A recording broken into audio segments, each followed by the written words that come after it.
Il est incroyable de voir comme le peuple, dès qu'il est assujetti, tombe soudain dans un si profond oubli de sa liberté, qu'il lui est impossible de se réveiller pour la reconquérir. Il sert si bien et si volontiers qu'on dirait à le voir qu'il n'a pas seulement perdu sa liberté, mais bien gagné sa servitude. Les hommes nés sous le joug, puis nourris et élevés dans la servitude, sans regarder plus avant, se contentent de vivre comme ils sont nés, et ne pensent point avoir d'autres biens ni d'autres droits que ceux qu'ils ont trouvés. Ils prennent pour leur état de nature l'état de leur naissance.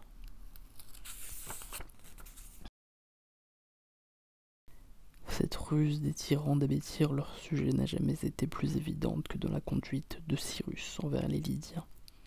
Après qu'il se fut emparé de leur capitale et qu'il eut pris pour captif Crésus, ce roi si riche, on lui apporta la nouvelle que les habitants de Sardes s'étaient révoltés. Il les eut bientôt réduits à l'obéissance.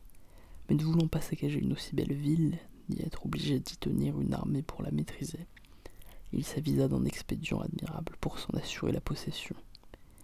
Il y établit des bordels, des tavernes et des jeux publics, et publia une ordonnance qui obligeait les citoyens à s'y rendre. Il se trouva si bien de cette garnison que par la suite, il n'eut plus à tirer l'épée contre les Lydiens.